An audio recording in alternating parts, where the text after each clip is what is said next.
What's the deal, YouTube? It's Holy One, and I'm going to be discussing the disadvantages of PC gaming. So, for starting at number one, we're going to go over software issues. Now, this software issues, there's an umbrella of things that go under software issues.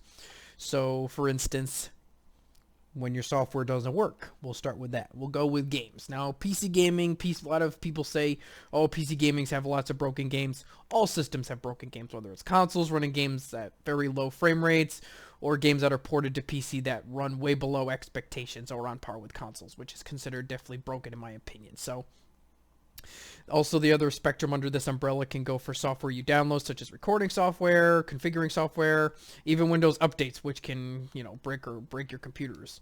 So, different problems like that. So software issues is definitely one of the issues of PC gaming. For example, I'll give you an example. So I downloaded a recording software that was in NVIDIA Shadowplay, and I tried recording with it, and it corrupted my save file for one of my games. That's an issue for save file. That's just an example. Another issue is you could download a broken game that doesn't work as well as it should.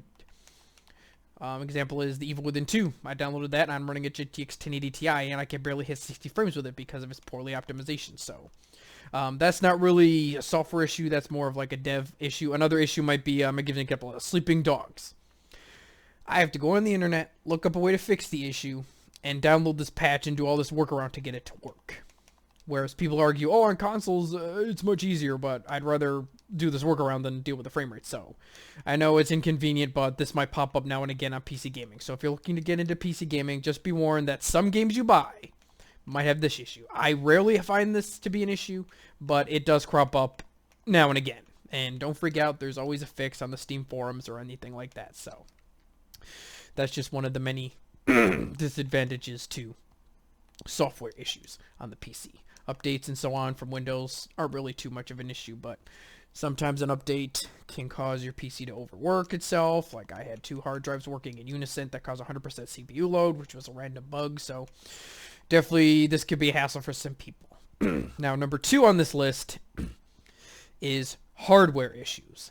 Now, I know some people could say, oh, if a console breaks, you have to send in the whole system, but on PC, you can just take out one part and replace it right away. But some parts, I'll give you an example. So, I am running water cooling. Now, I've seen some horror stories where someone's running water cooling and the thing breaks. And if water cooling breaks in your rig, your entire PC's fried. So, hardware issues like this can definitely cause some people to want to stray away from PC gaming. Other hardware issues is someone like a lightning storm could happen and your complete computer could fry like that. Another issue is when you're building your PC, you put something in wrong, you break something in your rig, and you're like, oh, I was building this thing and I broke one of the sensors or wires in the system. Like I've done this before where one of my wires is no longer usable because my dumbass wasn't paying attention to it. So hardware issues can definitely be a stray away from PC gaming. Not too much of an issue there, but this is definitely one of the issues that most people want to bring up. Definitely can be an issue. Now, the third issue is optimization. Now, most people could say, oh, well, consoles aren't optimized either, but PC has a variety of CPUs, hardware, graphics cards, and this can be very confusing for people just getting into PC gaming. Like, do I want to go hard? Like, most people right away want to get the highest end possible stuff when all they could need is maybe a GTX 1050 Ti for their basic needs for gaming, because all they want to do is game at 1080p, but then they get these high-end hardware, like a 1080 Ti, and all they're doing is gaming at 1080p because there's so much hardware variety. And prices for this hardware, we'll go into that in the next issue. So, basically, I know that NVIDIA CPUs can optimize some games for you, but the vast library of PC can be so overwhelming for newcomers that optimizing games can definitely be difficult for them. Like, oh, I'm not running at the frame rate I want. These are the right settings. So that can be very intimidating for people. So that can be quite a disadvantage. PC gaming is becoming more accessible to people due to these features like, like I said, NVIDIA can optimize the game right away for you. So, once we get to that point where some people just want to, boot up a PC game, don't want to worry about going into settings where NVIDIA can do it for you for all your games, not just some of them, all of them, then that issue can be resolved. Next problem is pricing. Now, I'm sure you're thinking, oh, someone can set their own budget for pricing. Now, PC prices last year have been so wonky that this can be number 4, can be very, this is number 4, like hardware prices can be so bumpy. RAM prices have been skyrocketing, and for a newcomer coming to PC gaming, they may see like 8 gig RAM stick for DDR4, and it's priced over $200. And they're thinking, oh, this must be the standard for RAM pricing. They might be steer away from this because it's so expensive now.